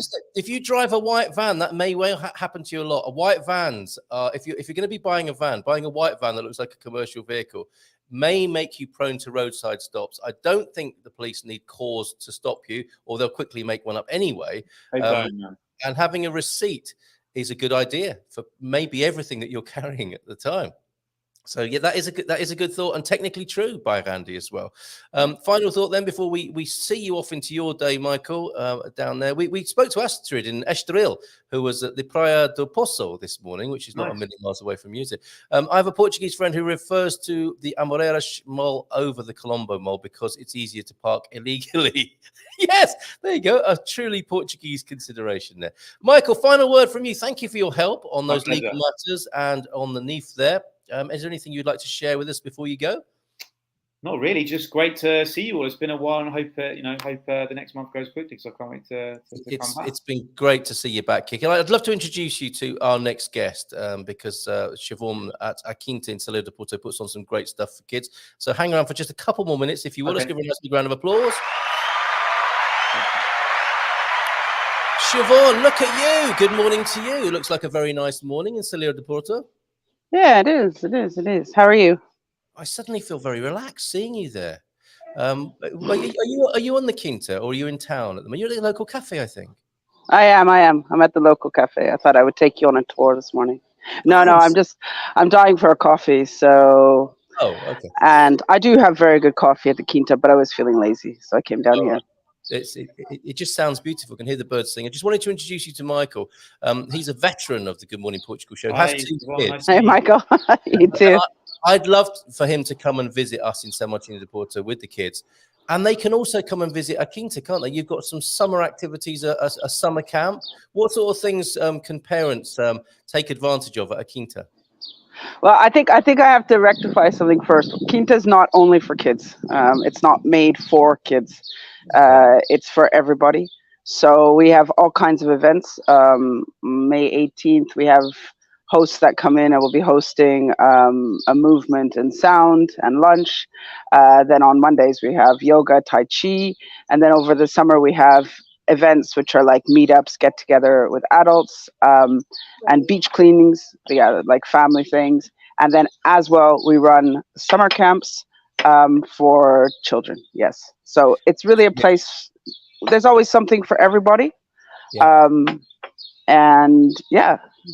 Well, that's a great correction. I'm just thinking, I was just thinking when Michael comes, if we can drop all our kids off, me and Michael can go for a beer in the bay. I think you knew exactly where I was headed with that. Yeah, so the beer in the bay is a good idea, but the summer does get very, very busy. So actually, which is great for all of us. But normally, if you are coming, Michael, make sure you call me beforehand, because it's not a drop-off center for kids. You drop them off the day and you run and get drunk with your friend at the beach. You have to sign up way ahead of time. All right, there you go. There you go. Now we know. We've been properly briefed, Michael. Have a great day, mate. Thank you for being here. Thanks very much. Ciao, everyone. If I didn't answer anyone's question, email me. Yeah, mate. Nice try, nice try, Carl Munson. Nice try, Carl Munson. Yeah. Well, there you are in the beautiful village of Salir de Porto, where, of course, Quinta is, and we had a lot of fun at your recent event for the whole family, not just for the kids, where we were live streaming. And if I just shut up for a minute, That's beautiful, isn't it? The birds are singing. I guess you take this for granted. This is your normal everyday life. Here I am in a studio lit with electricity, and there you are sat by a cafe. There's something wrong with this picture, and it's just absolutely beautiful where you are. I described it as the countryside by the sea. That's a fair description, isn't it, of where you're placed? Yeah, I think so. I think we're exactly. We have the sea, the beach. At the same time, we have all the wild coasts behind us. So I don't know if most people know where we are, but we're located between São Martinho and Foz do Areia, which is a small little town. Well, it's getting bigger by the day. Yes. And yeah, it's great because we can leave our front door and hike out the back. I was swimming yesterday. I've been swimming already 3 times this week. So the beach, the water is awesome. Yeah. And we're kind of in the middle of everything. There's lots going on around Silver Coast, and I think we're just part of a lot of cool things that are going on. Yeah, absolutely. And then on top of that, if that wasn't enough to have São Martinho de Porto, Salir de Porto, we're in this area of the geopark, and that's what I wanted to find out more about today. You could quite easily think, in the way that I thought, I could just drop my kids off at a Quinta, that you could just come to São Martinho de Porto, Salir de Porto, and have a beach holiday. There is so much more to it, isn't there, than just the beach holiday? This is a geopark. What does that mean? And can you tell us more about some of the other attractions of the region? Yeah, so basically, at the moment, it is a geopark. Now, I'm not the expert, but I can tell you what I know. So it's called Geopark West. UNESCO makes up geoparks. Anyone can come in and correct me if you like. We are what's called an aspiring geopark. So if you look, I don't know if you can show it, Carl, what we showed. Yeah, I'll bring it on. Geopark West. And basically, it is anything to do with ecology, nature, culture, perhaps I'm missing out some other things, heritage, geology. They formed this geopark because, as you can see, there's several points of interest in this area, and the area goes from. Do you see it, Carl? Because I don't have my glasses on. Yeah, I've got. I can describe it if you like. What we're looking at. Yeah, go for it. Go for it, and then I can tell you more. Yeah, we've got the whole country, and actually it's quite a nice map of all the major toll roads as well, which could be quite useful. But also this geopark west here, we have Caldas de Rainha to the north. Then it stretches to Peniche and down to Lourinhã, Torres Vedras, Cadaval, and Bombarral. So if this is marketed as a region to come to for a holiday, there is so much treasure on that map, isn't there, of things to do and places to go. And you're talking about the geopark having a particular emphasis on what ecology and history. There seems to be a logo that looks a little bit like a dinosaur spine. That's all part of it, isn't it? Yeah, the dinosaur park from Peniche, not just activity park, but there's a lot of dinosaur footprints around. So the dinosaurs are a big part of it. But I think what's the most interesting thing is that as it's an aspiring UNESCO geopark, is that if all goes well next year, it will pass into UNESCO, and all these areas will actually be looked after. I would say, obviously, attract more people, but will be looked after at a higher level as well. So the most northern point, you're right, is the area of Caldas de Rainha, but it's actually Salir de Porto, so right across from São Martinho. It includes the famous sand dunes. It includes our dinosaur footprints in the back. So I think it's a lot of very, very hard work of a lot of people that are, coming together to do great things in the area. And definitely ecotourism is a big part of it. And the only reason I know about it is because they've had 2 years of certifying guides for this Geopark West. And I was part of the second formation, but so there are tons of things to do in the area, and I think people that are outdoorsy and like the outdoors, this is a fabulous area. We're not as hot as the Algarve, but if you like history, culture, good food, nature, there's lots of us offering either guided tours. We have Intertidal, who is a huge player here, a great guy, Miguel, who runs kayak on the dunes, specialized on the Lagoon de Óbidos. So there are loads and loads and loads of different people and activities and things to do around here, much more than just sitting and drinking, even though that's nice. At the beach, Yes. there's lots more stuff going on. Well, you make a brilliant point. There is so much more to the Silver Coast than might immediately be imagined. And this is what the Algarve has to put up with, isn't it? You know, there is so much more to the Algarve than people tend to think as well. Tell us about some of those attractions then on the Silver Coast. You casually mentioned, oh, yeah, the dinosaur footprints at the back there. I mean, not everyone, not everyone can say that, Siobhan. What? Dinosaur footprints? What do you mean? Yeah, we do. Apparently, when I did my course, we have like a highway. It's considered the highway crossing of dinosaur footprint tracks. So all along the coast, all along Portugal, there are many sites for dinosaur footprints, and some are already cataloged, some are not. So it's a whole process that the experts are working on.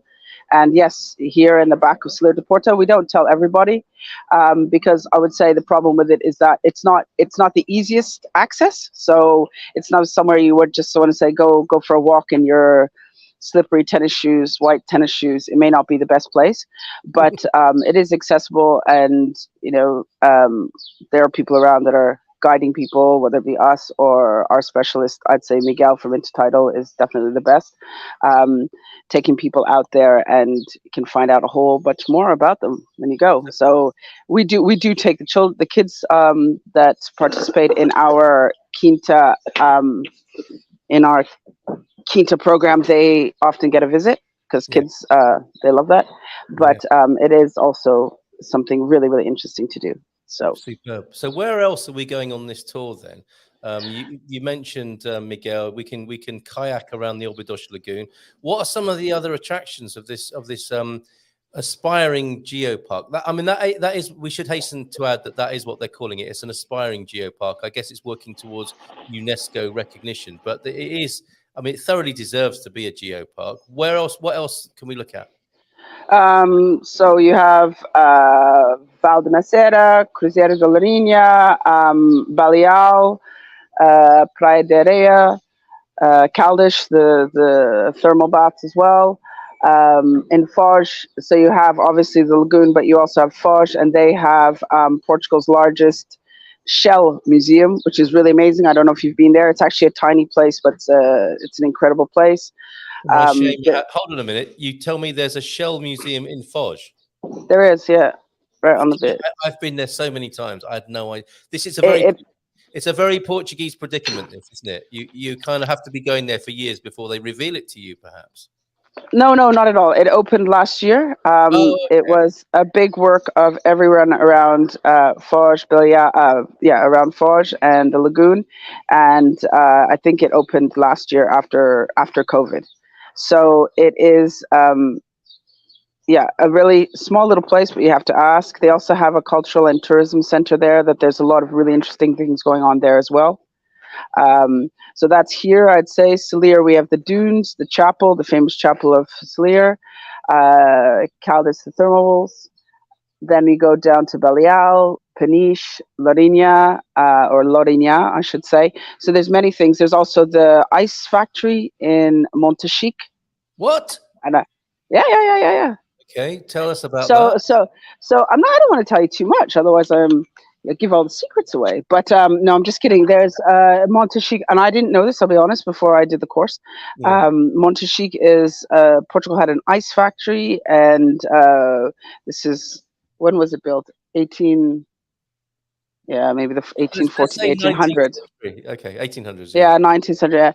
And it was actually the king had it made to supply ice to the royal family, and it's incredible. I don't know if you've ever been to Montechique, but it's a really beautiful place also, between, on your way to Lisbon, and it's just a museum, so obviously not making ice, but because that little mountain gets so cold and it's facing north, they're actually able to produce ice there in big containers, and then they look like outdoor Roman baths, but they're not. They're actually made for the ice, and then they would ship it off to Lisbon on the back of the donkey carts I think it took them between 12 and 16 hours to get to Lisbon, the ice, all wrapped in hay and doing things. Yeah.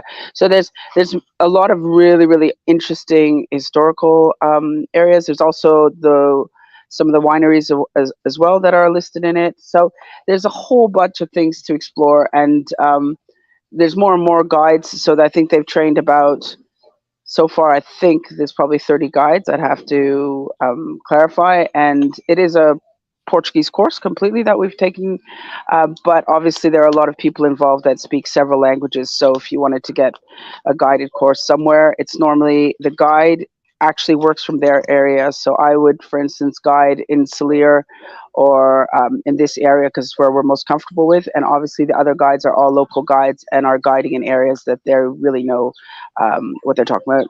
And That's often amazing. it's got a lot of history. So it's really, really interesting. And I don't think it's talked about enough yet. But at the same time, that's kind of the trick with ecotourism as well, is they don't want to overpopulate places and have it just rampage. So you have to have a balance, yeah. But if anyone wants more information, you can always send me an email, or even the Geopark. They have people there doing it, or Miguel from Intertidal. So. Well, I'm putting the link to that site that I showed up. That's geoparkwished.com. And get in touch with me or Siobhan if you want to know more. And that's the idea, is it, Siobhan, is that this will be a place conceptually that is focused around history and ecology, and a great place to come and have an outdoorsy kind of holiday. So it's aimed at the tourism economy, whilst preserving and sustaining the beauty of the place. That's the balance that's being struck here, is it? I think so. And I think they're working, very, very hard at this. So I think, and with UNESCO, if it is UNESCO, which it will, from what I've understood, pass, then there's a certain quality that they have to maintain. So I think it helps with, educating, preserving, and tourism is a form of education as well. If it's done in the right way. I love the sound of that. Okay, and yes, I'd love to be a part of it as well. I love this part of the country, and I think it could go really well. Darren wants to know: Do you, or this is more of a Miguel thing, isn't it? Intertidal. Yeah. I'd like to try paddle boarding. Is that on offer? Yeah, it is. Miguel, once again, and I'm happy to talk about Miguel because we are partners as well in a lot of our projects. We help each other out. So Miguel actually rents out kayaks and paddle boards. During the summer, they're there. I think this year he has a surprise for us all as well that I don't dare talk about. But yeah, no problem. You can go ask Miguel, and he will happily either rent you out boards, or if you need a guided tour, you can take your own group. It's absolutely no problem. Okay, I've got a link for that I'll put into the chat as well. So there you go, Darren. You can wash your troubles away to do with your NIF number and driving in Portugal, and spend some time on the water, carefree. That's fantastic. Now, I'm thinking as well, within this realm of tourism and sustainable ecotourism, if you were to come to the Bay, I'm thinking as well, this might be a scouting trip for people. And maybe you're ahead of me on this, but if you were to come to São Martinho de Porto for a week, you could have a holiday here and go to all the things that you've mentioned there, and you meet Portuguese people and meet immigrants and expats on your weekly schedule there. Learn a bit of Portuguese, do a bit of yoga. Would that be quite a good holiday? Are you asking me? Yeah. Carl? Yeah, and it's actually something that we're heading towards in the future is actually organizing more group things for a diverse, a little bit of a tasters to everything, whether it be visiting a winery, whether it be do some yoga, whether it be incorporating some basic Portuguese lessons in it, doing activities, because I think a lot of people don't realize how they can integrate and all the things out here. So, but we are getting recognized by a lot of different places. I mean, I know there's all kinds of fun activities in the future that are going to be going on here on the Bay or around us. So I think, if it's, as I said, we're hoping for next year to have programs for adults where actually packages, we can guide them out to different places, and that you can meet the locals and you can eat local food. And, we have the advantage here at the Quinta that we're really mixed. My partner's Portuguese, so we have a very mix between the Portuguese and the foreign kind of world, vision, etc., and network. And I think it's the best of all worlds. If you just... Spot on, absolutely right. And I mean, you're already doing it. So somebody, let's say, who wants to scout the Silver Coast, and wanted to come for a week, they could slot into your existing activities. There's enough there, isn't there? If they came and did Tai Chi, if they came and did the conversational Portuguese, would they be able to do that?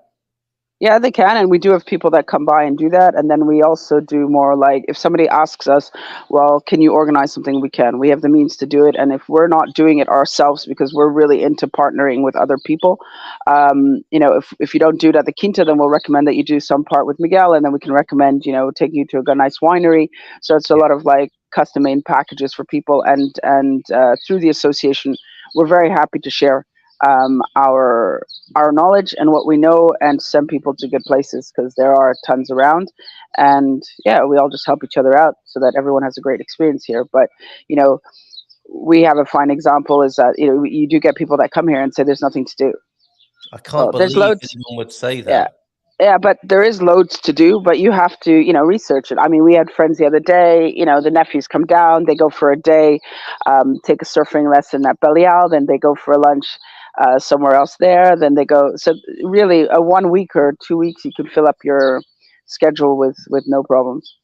Yeah, and I suppose what they mean that there's nothing to do here is that there aren't great big signs and visitor centres and gift shops and the sort of things they're used to from the culture they've come from. I think, and Carl, I think that's why it's so great what you guys are doing with the radio, because it is true. Even if you look up online, it's not always easy to identify. And I have to be the first one to admit is that, we spend a lot of time outdoors. So sometimes not all the information, there's more going on than you'll actually see online, whether it be through the websites or the Facebooks. So I think it's really important, to get in touch with people like yourself that will say, okay, well, call this guy up, call this person up, this girl up, and whatever, and suggest it. I mean, I did get I don't know if the person's watching, but I did get a WhatsApp yesterday, Carl, out of the blue, from a chap, I won't name him, and he just sent me a message saying, hey, we finally made it to São Martinho to Porto. And I'm like, oh, wonderful. And who are you? And he sharing the good news. And so he said nothing. He just said he just arrived. I guess they arrived from Portland, and they're looking to meet up with people and network, and just thought they'd touch base with us and see if we can help them out. So I think that's awesome. Yeah, we can underestimate that, can't we? When you're new to a place, to have somebody you think or recognize from seeing them on the show, maybe it's really, I think it's very reassuring. So there you go, Quinta de Salir. That's where you'll find Siobhan and all those wonderful activities that are not just for kids, Carl. And also when you work with Quinta and Siobhan and everyone there, and all the animals as well, because we haven't really mentioned the cast of characters, the stars of the show, I think you refer to them as. Can we have a quick roll call of the animals as well that people can meet? Yeah, so we have my best friend, I think, my horse, Heron, who's a Portuguese bred horse. Then he has 7 goat friends, I'd say, siblings. So they all have a name. And then we have Miss Piggy, who is quite the star. She's just a normal black half quarter wild boar pig that was donated, and she's very sweet. We have some ducks. The population of ducks got knocked down lately, but anyhow, some chickens. We have eggs in an incubator. So we have a lot of stuff, a lot of animals, which is fun. We obviously have our 2 dogs, and 3 cats, I think it is now. So yeah, it's just nice. The kids, they come down, have a little visit. I think it's really important to realize that the animals are just part of the project. And then obviously, I have to mention those that do want to join us. We're super active in beach cleans and looking after our local environment. So if somebody's interested, beach cleaning can put somebody off because it has the word cleaning, and cleaning's not my favorite thing. But I'll give you an example. Yesterday we did do a beach clean with the kids. We went out, and it was so hot. We stripped down, we go for a swim, we come back out, we come back with our plastic, and we have an incredible hike and walk in a beautiful place. So I think there's a little bit for everybody, and and we have lots of big surprises coming in the future, lots of cool things that are going on around. So there you go, Carl. Friend up on Facebook, and call before arriving. but you're in for a treat if you go along to the activities. Yeah, because you're like you said, you're out and about. You're busy, outdoorsy people. So make a booking before you just rock up, and certainly go along to an activity. Siobhan will be back with us in this slot on a monthly basis, which I'm really looking forward to, so that we can you can connect us with the outdoors. Basically, I've loved it just sitting here with you, listening to you and the birds behind you this morning. And if people support you, you're an association, we should say as well. You're not any normal business. You have an environmental objective. So could you, before you go, could you just tell us a little bit about that, your long-term objectives and how people support you? So basically we are a non-profit organization, and means that we have board members, 9 board directors. Obviously everyone knows what non-profit is, and our objective is bringing people closer to nature, animals, and to each other. And when we mean each other, it's really mixing the cultures together. So that's our goal. And we are, as I said, also, obviously our impact on the environment, on building awareness around the environment, the beaches, the oceans is important for us. So our future goals are, we've been nominated, I think I said last time, for a big prize from Abu Dhabi, just an environmental bursary. So it would be nice to help us, for instance.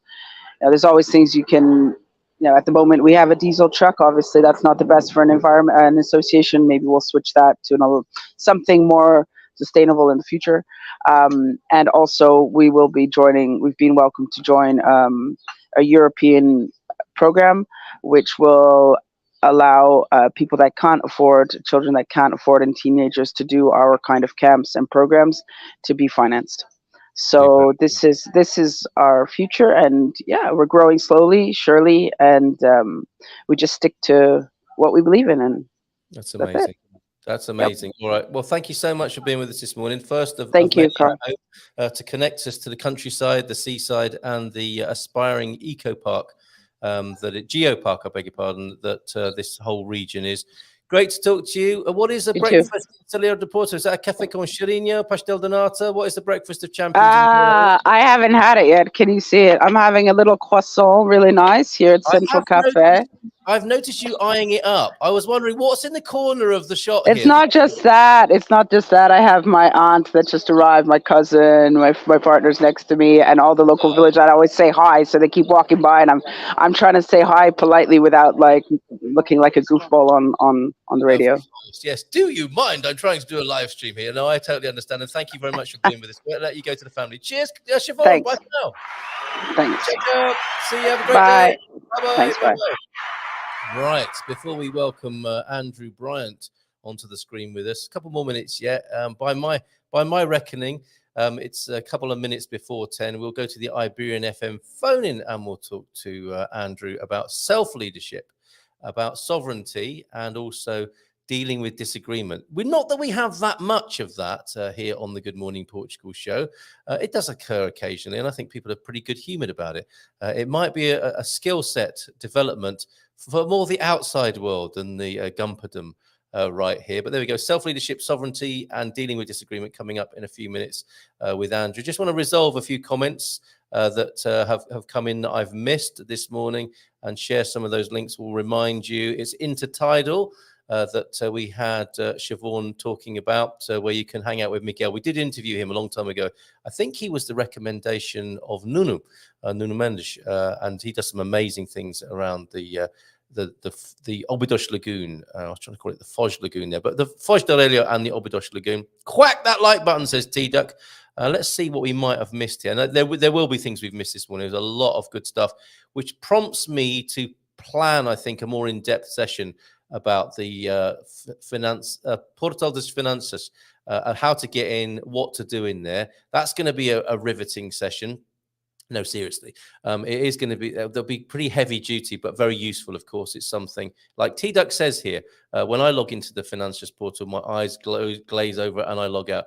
Let's see if we can log in for more than 5 or 10 minutes with the help of an expert who can show us what to do, but more importantly, what we need to do to stay up to date with things of that kind.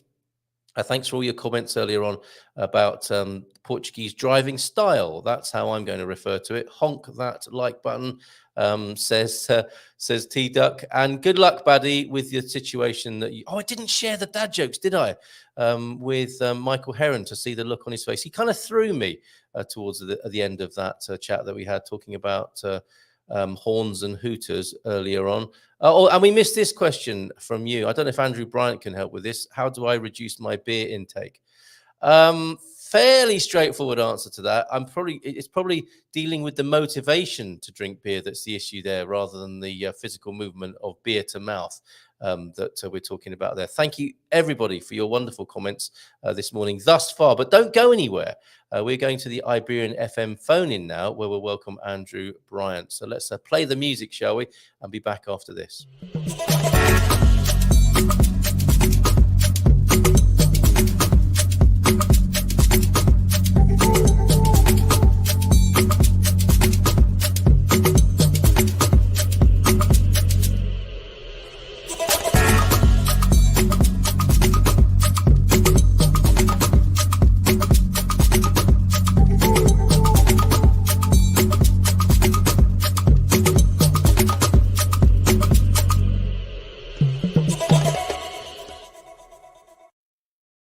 Okay, before we go to Andrew, eyes are glazing over already talking about the Finances portal. I think Andrew's going to sort that out when we start talking about sovereignty, self-leadership, and dealing with disagreement. Everyone's going to perk right up. And if we do a bit of a bust up on the screen, we've got an expert on hand to help. Visual dad joke. Okay, a quickie then from you, Super Slug, this morning. Did I put it on the screen, though? No, I don't think I did. We'll come back to that. And maybe we'll try out the dad jokes this morning on Andrew Bryant, who joins me now. Let's give him a nice big round of applause. Olá, bom dia, Andrew. Bom dia, tudo bom? Muito bem, obrigado. Contigo. We could keep going around in that circle, can't we? Do you find yourself in that circle from time to time? I do. So I'm English by birth, Australian by passport, Singaporean by business, but Brazilian by wife. So Brazilian by wife, what a fantastic turn of phrase. But a truly Yes. international gentleman from, Yeah. well, you are the Self-Leadership International Organization, and you're here to talk to us about self-leadership, sovereignty, and dealing with disagreement. How did you get into that, Andrew? It's a long story. How long's your show? Let me give you the abridged version, right? Sure. So, went to an English grammar school. I was a pretty good science student and thinking about doing medicine.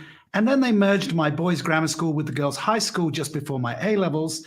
And I didn't get the grades required to get into medical school. Why is that? And I know. I did, I'll leave it to your audience to consider what distracted me, but I made it into physiotherapy as a second option. Graduated in 1982 and did a couple of years working in hospitals. And then I did what most male physiotherapists do. I started working in sport. I worked for the first division soccer team. I worked with a ballet company, Olympic athletes. And that got me interested in not just the physical, but the psychological side of things. And then I moved to Australia in the mid to late 80s and set up my chain of physiotherapy clinics. By this time, I had a postgraduate in acupuncture. Again, started working with sport. Awesome. And I helped a sports team win that was sponsored by a managing director of a company. And as we know, Australians are sports mad.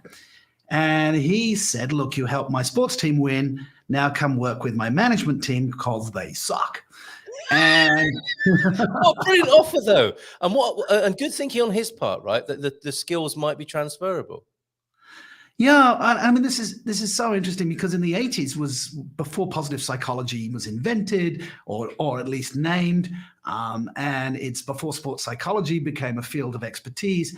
But there was the recognition that there is this transference of, setting an objective, working together as a team, et cetera, et cetera. But the fortunate thing about having done physiotherapy is it's a very good discipline for modeling. You get very good at observing behavior. So if somebody has an injury, you watch how they run or they walk or they throw, and then you extrapolate back. when he asked me to come and look at his management team, I hadn't at that time done an MBA. I didn't have a consultant's mindset. So I went with a blank sheet of paper, a tabula rasa, if you will, and I observed how they worked, interacted. And I was able to then model what was working and what was not. And that was what entered me into the field of self-leadership, because I realized you can't lead anybody else unless you first lead yourself. Yes. I had some imposter syndrome. I thought, well, I'm a physiotherapist. What am I doing, as a leadership consultant? So I went off to do an MBA to legitimize, and I ended up getting into conflict with my lecturers and saying, well, yeah, the theory you're teaching is really interesting, but it doesn't work in practice. And I had a great professor who said, Andrew, you've got some good ideas. Why don't you go and do your own research and write your own book? And the rest, as they say, is history. Is that how academics deal with that sort of challenge? Because they must hear it, right? And that is the great, I suppose, conundrum, isn't it? The idea that if you do, you do. If you don't, you teach, or something along those lines. That those that can do, those that can't teach or sit on committees. I think exactly. And those who challenge those people are invited to go and do some research and write a book, which you clearly did. Which is a great outcome there. Before we go any further into the self-leadership and sovereignty and dealing with disagreement and the personal development stuff, you are also in Portugal. Loving life here in Portugal. And how did you get to be here? Well, I love it, but I need to give you some credit, Carl, because my wife and I looked at Portugal in the midst of the pandemic. Our eldest daughter got a place to do vet science in the UK. And my wife wanted to move closer. Singapore's a long way from the UK. We both had enough of Singapore. We'd been there 17 plus years. And she said, well, where do we move to? And I said, well, I don't want to go back to England. And she said, what about Portugal? And I had never visited Portugal. And I had some positive impressions, but I'd never been here. My wife had been here a couple of times. Clearly, of course, being Brazilian, she speaks the language. Yeah. So, we went online, started doing our research, and I started watching your show from Singapore. I sent you a few messages from Singapore. Yes. So kudos to you and your show for making me feel that this was not as much of a risk as I thought it might be. Yeah. We went online. We saw a house, or rather my wife found a house that she'd fell in love with. We had some friends here. We sent them to the house with a video camera. We bought a house sight unseen, as it were. And that was in 2020, and we moved here in 2021. Fantastic. What a brilliant story. And which part of Portugal did you choose? So we are in a little village called Magoito, which is part of the São João das Lampas, which is just north of Sintra. Oh, beautiful. Fantastic. Well, I'm so glad to hear. That's a lovely backstory. So back to the self-leadership, the sovereignty. And it's good timing, isn't it, ahead of this coronation that's coming up? I guess we're looking at the monarch within here.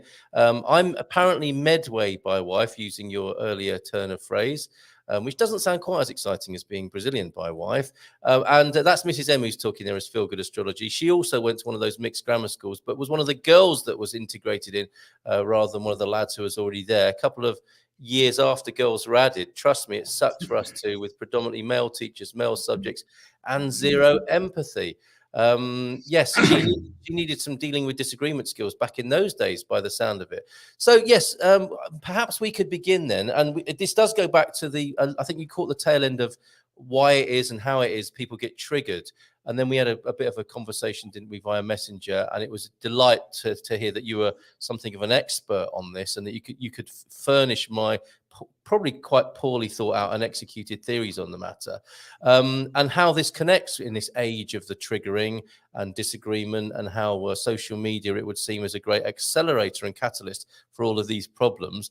And the coronation, as I say. Let's break down each of those, if we may. I mean, dealing with disagreement is fairly straightforward, but what you mean by self-leadership and sovereignty?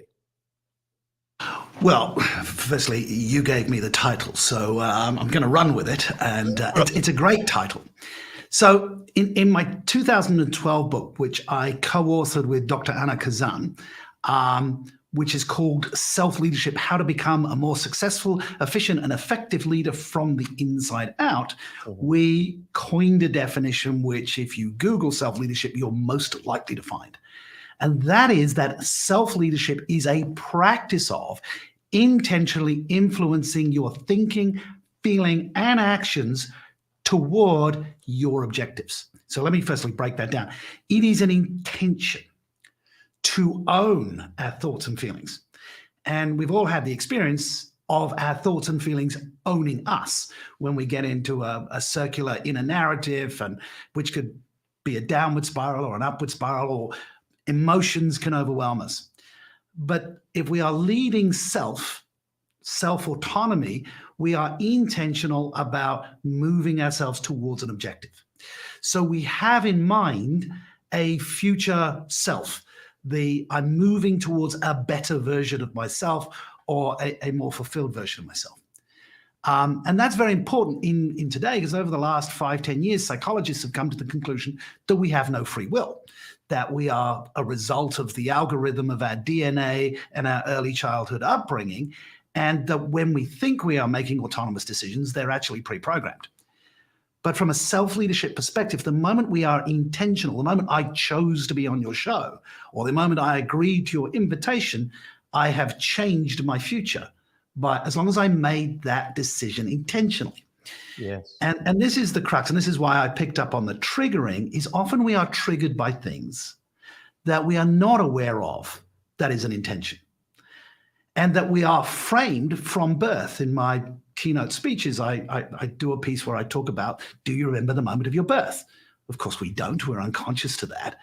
But within the moment that we are born into the world by a midwife or a doctor, after being carried by our mother for 9 months, within moments of that, we're given a name, a nationality, an ethnicity, a gender, and possibly a religion and football team to follow. We've been framed. And in Portugal, a NIF number. Yes, and absolutely a NIF number, and it's this. Yes. It's the same in the US with a tax identity number. And so, how we are triggered is often a threat to that identity, which is one that we didn't choose. It was an accident. Yes. Right. Nationality is an accident of birth. Yeah, absolutely. Economic status in our early part of our years is certainly an accident of birth, and so we accept those frames as true, and we can be triggered when somebody invades our personal space. Right. Yeah, now, physical personal space, the British are very big on, right? They put their towel on the beach anywhere in the world, and they've conquered that bit of the beach for England, right? And woe betide a German that moves that towel off a lounger around the pool, because that is a triggering behavior. It is an invasion of personal space. But what people don't realize is that our mental landscape, anybody who says something that doesn't agree with our worldview, they can be triggered by. Yeah, absolutely. And do you think it's not really a new thing, is it? It's just that we've found more efficient ways of triggering each other. Well, I think that, there's more nuance to how we're triggered, right? I mean, human beings are tribal creatures, right back from our earliest history. And we survived by a tribe of family members, so the familiarity was there. So anybody that was outside of the tribe was a potential threat, and our brain is hardwired to see difference as a threat. Now that we live in this global environment where diversity is more obvious to us, then I guess we have more choices by things or lack of choice, more automatic things to be triggered by. Yeah, absolutely. That does seem to be the context, doesn't it? So I love it. Self-leadership, to begin with. We are perhaps moving it between sort of paradigms here. A few decades, certainly centuries ago, we might have had the emphasis on being led. Again, that's why I think it's so interesting that we've got a coronation coming up, and how that is different to how King Charles's mother, at the age that she was crowned, there would have been an entirely different paradigm or thought process around the idea of being led, being a subject. And we're a little bit different now, it would seem. And as you say, it's about intention. It comes from within. We're not necessarily being led by parent, teacher, or boss anymore. We live in a world where it's much more possible to generate our own picture of ourselves and our future, and how we want to be and how we intend that to be. How does sovereignty come into that? Is that the ownership of those things? It is. So we're doing this show in the context of an upcoming coronation. And so sovereignty, of course, is a buzzword at the moment. Sovereignty, as you know, means absolute authority. And I, as a self-leadership author, coach, speaker, believe that we have that authority over self, that we should take ultimate responsibility for our thoughts, feelings, and actions. And I think that we don't live, no man is an island, and therefore there are consequences to the choices we make about that in terms of our accountability to the environment that we're in. Right? Now, the United Kingdom having this coronation, as you say, it's a paradigm shift. We give people authority over us if there's, unconsciously, if there's a benefit, right? So we elect a leader of the tribe, or we support the leader of the tribe because it's a net benefit to us that leader defends us against threat. Yeah. And when Charles's mother was crowned, you're coming out of the Second World War, where you've had a loyalty to the king against a national threat. Realizing nationality is one of those massively strong frames that people will defend to the death, without really understanding what it means, and because it's an accident of birth. But now with travel, you and I live in a different country. I left home at 18. I left England at 25. In fact, I took on a new nationality. I became an Australian citizen. I mean, ironically, I had to swear allegiance to the Queen to become an Australian citizen. I didn't escape it totally, did I? But then I moved to Asia. And so I've lived in multiple contexts. And the reason I say Brazilian by wife is marrying a Brazilian is a completely different cultural context. Yeah. We British are very linear in our thinking and our actions, and the Brazilians are multilinear. Many things are happening simultaneously, and they're comfortable with that. So I had to examine the frames that drove my behavior and choose, do I want them or not? Do I want to accept that, or do I want to accept what my Brazilian wife brought to the party? Yeah. And this is what the British people are going through right now.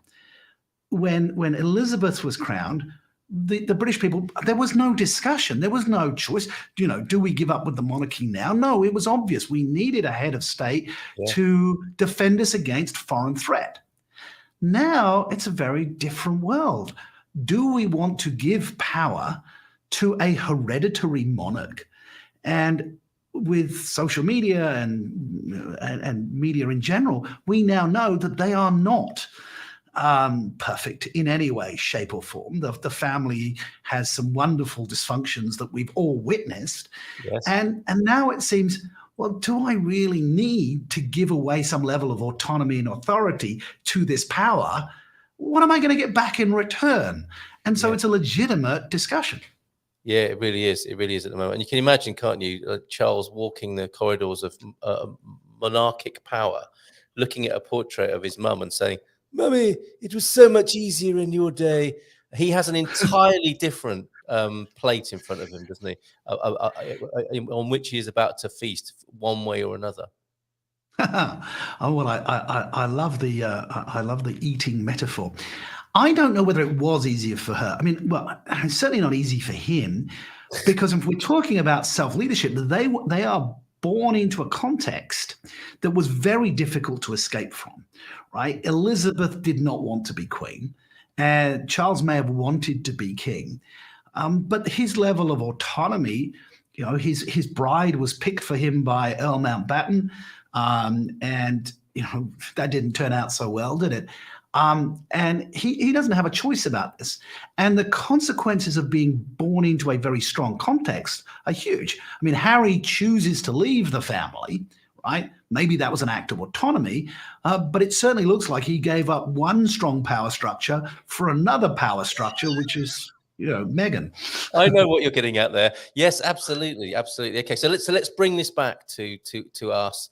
And the role that self-leadership sovereignty might play in our lives, and then how that feeds into dealing with disagreement, which is what I guess is the genesis of this conversation, is how we might be happier, basically, existing in the world, and in a world where there appear to be these threats of people having different ideas to us being in a different culture, for example.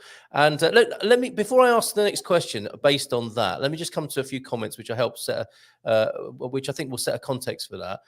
Sport and business are great partners. This is going back to what you were saying about your beginnings as a physiotherapist and then going into the corporate world. Pete says, I was lucky enough to teach with Matthew Pinson and Steve Redgrave, and their visualization and attitude permeated the students, resulting in a lot of rowing golds and silvers at the Olympics from his ex-students. That's a proud moment there.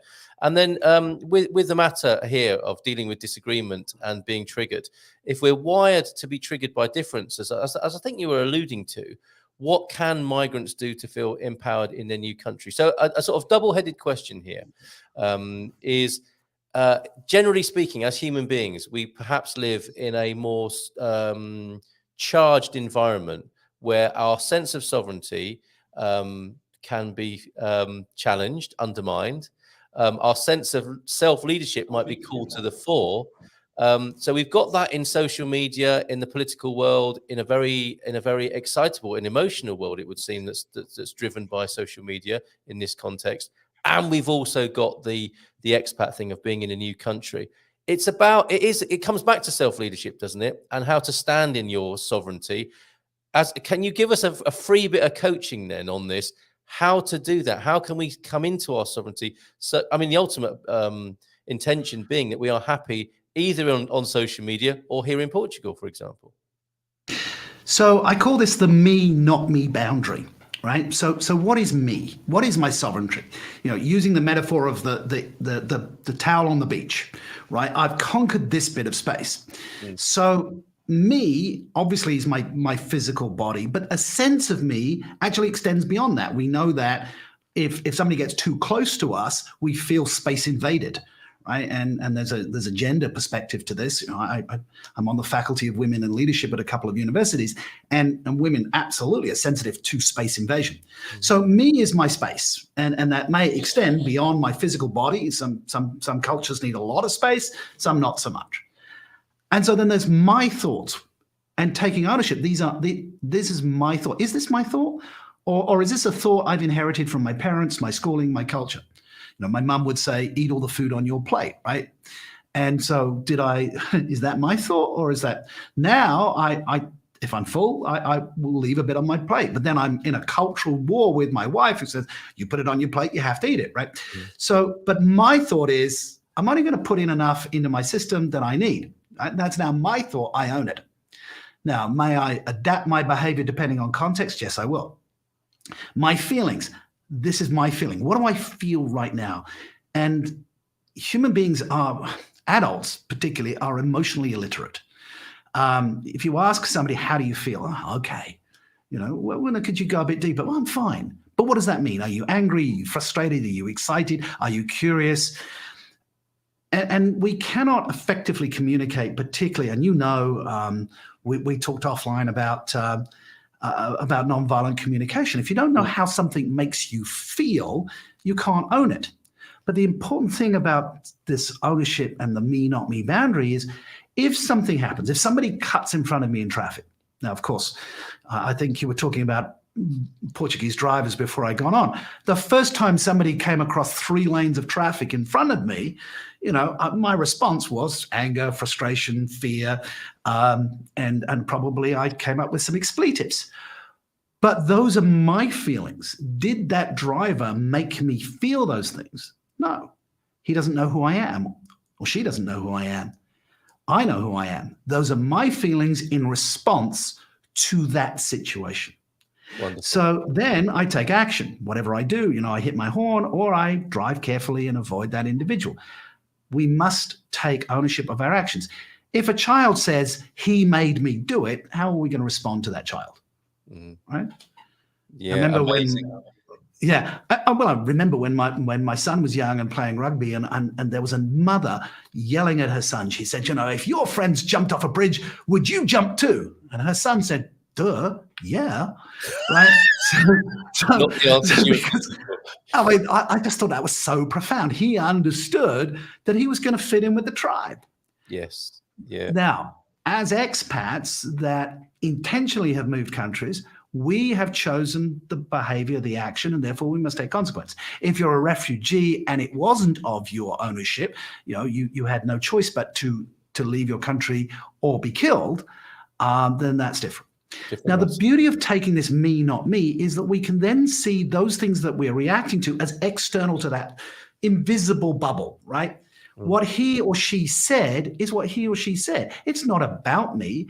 It's what they said based on their worldview or mental model, right? I can choose or choose not to react to that. Wonderful. And that's the sovereignty. Right, and that is me, not me. Is that how you described it? Yeah.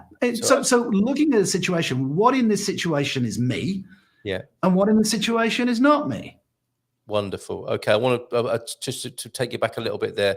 And sorry, the lip sync's gone. That makes the interview a little bit more difficult. But I should say, adults are emotionally illiterate.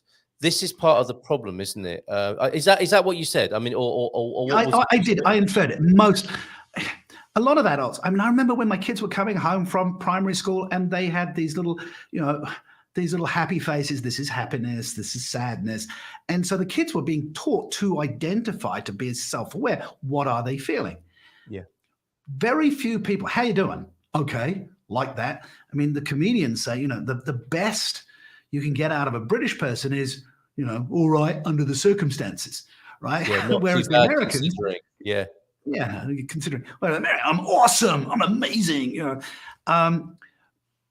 how are we really, the authenticity to say, well, look, I'm excited, these things in my life are going really well. I've got a challenge right now, but I'm working through it, right? Yeah. And this is what's so fascinating to me, and that's why I wanted to sort of double check in on that, is because on the surface, you might say I'm fine, or I'm really good considering, or I'm awesome as a kind of programmed and habitual response. And then you go onto social media or something happens and you actually find out how you really are that day, don't you? Or how you are in relation to the thing that happened to you. So is the training here, is the coaching to go through that process, to actually really train and learn about how you are truly, honestly feeling. And as the first thing, and then second thing, to see what is yours and not yours in any given interaction. And I think generally speaking, we're not very good at that, are we? No. And we're conditioned to decide how we are. And you absolutely nailed it there, which is by comparison, and social media says. So I might get up and I might think, oh, I'm feeling okay, and then I turn on social media and one of my colleagues has just landed a keynote speech in some amazing venue. And now I've got comparison and go, well, I didn't get an invite to speak at that conference. I'm not being flown first class to stay at that resort. And so now I'm feeling not okay. And that's comparison. The Buddha said, comparison is the seat of all unhappiness. Yeah. Which is interesting because I recently did speak at one of those conferences in Finland, and I was flown business class to Helsinki and I did speak there. And while I was there, Helsinki, Finland as a country got voted happiest country in the world for the 6th year in a row. And I'm like, really? Because you talk to the Finnish and they're as surprised as anybody, right? Because they're thinking, am I the only Finn that's actually not happy? They have 11 months of winter, 1 month of summer. Why are they happy? Yeah. And so I looked at some of the research behind this. Firstly, it is self-recorded. How do you feel? So they have a very low expectation of happiness, right? Mm. As long as they can go out in nature, and they do that. They spend their summer holiday in nature, and they have a social contract, right? It's a fairly it's a fairly homogenous society. Finns are half Swedish, half Estonian ethnically, but their social contract is there. If you drop your wallet in Helsinki, there's a 9 out of 10 chance it's going to come back to you, because they still have that sense of community, and that's very important to happiness. But the most important thing, I mean, if you compare the Finns with the Swedes, which is just across a body of water, and I speak in Sweden a lot, there's no comparison in Finland. They don't care what you think about them, right? So they've really got the me, not me boundary down. They're like, well, okay, so you've got a bigger car, so what? I'm happy with my car, right? So they don't do the comparison. And if we could do a little bit more of that, we'd be a lot happier.